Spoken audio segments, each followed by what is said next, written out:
Personally, the 10 essentials are things that address the basic needs of any human being based on the rule of threes, which any survivor out there should know. The rule of threes is the body can go 3 minutes without air, 3 hours without heat, 3 days without water, and 3 weeks without food. If I become lost or marooned, I can only hope I'll be found before 3 weeks has passed and I starve to death, so that makes heat and water my most immediate concern, since apparently, well, I'm still breathing.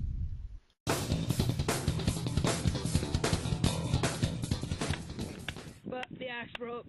Fatwood, lodgepole pine, pine tree, stump, and Ugh, woman make fire. Yeah! Very Woman good. make fire. Alright. Okay, first we gotta make our charcloth. And that's just that Colorado Fatwood.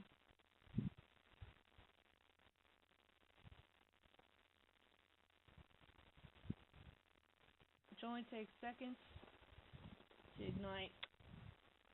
It's the best tinder you can have.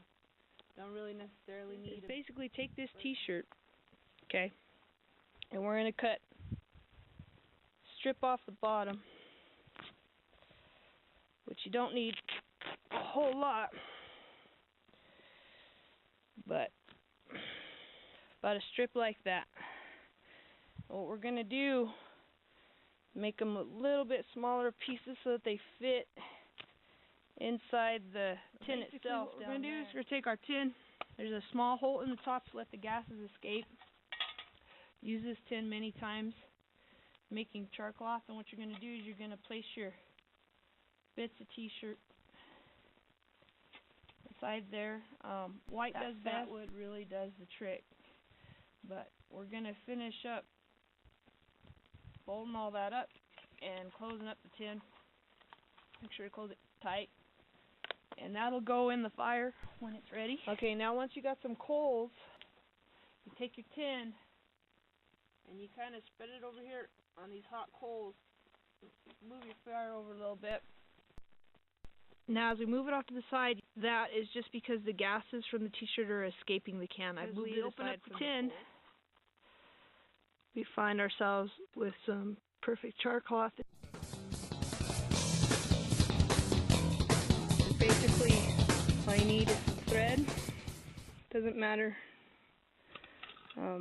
Paraffin wax, matches,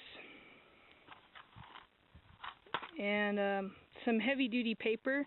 My you're gonna take a match.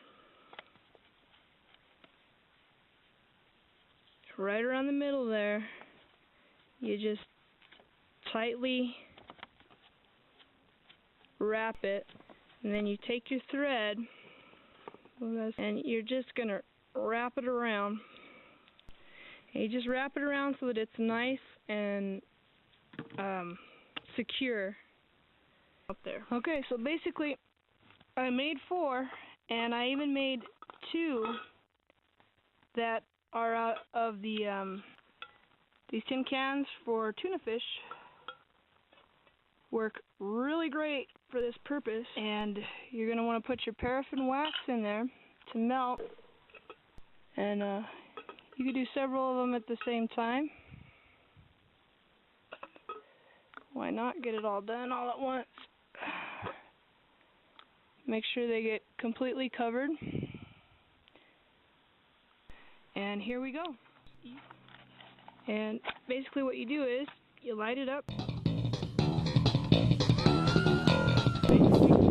What I have here is kind of a 3-in-1. You have a whistle, and on the top you have a compass. On the inside, you have a signal mirror, and inside of this I can keep those matches that I made previously. And on the outside I have some cordage that I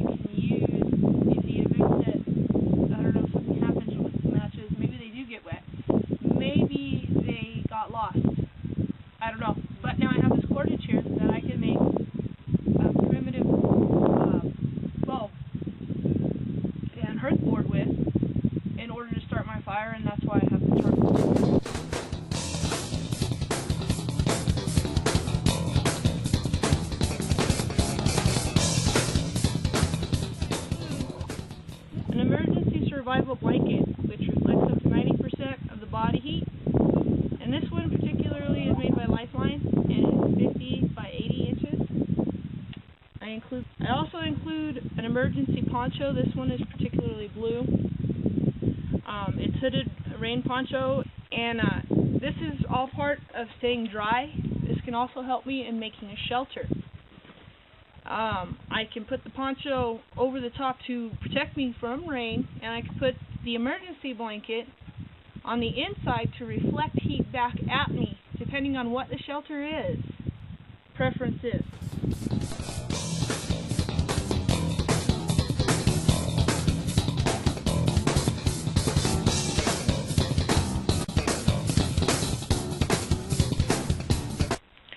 The bandana is dual purpose. You can use that in case you're really, really hurt. It can work as a tourniquet or to dress a wound.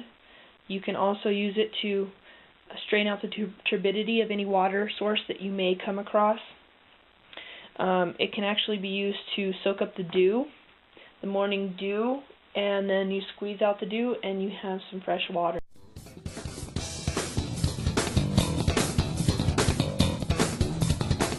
The beauty of it is that everything fits in this waterproof Ziploc bag. You have the bandana, you have the first aid kit, the emergency blanket, the rain poncho,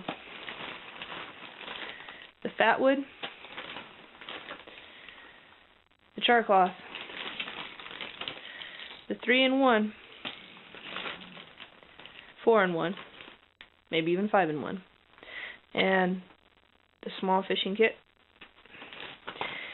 And the bag itself, if it's unbroken, can actually work as a water collector or as a solar still.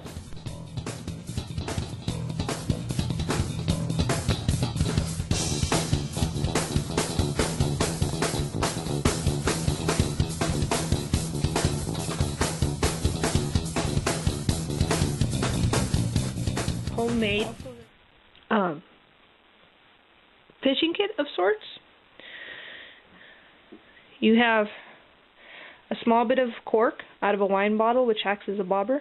Then I have a safety pin in here, and the safety pin is going to act like your hook and your fishing line.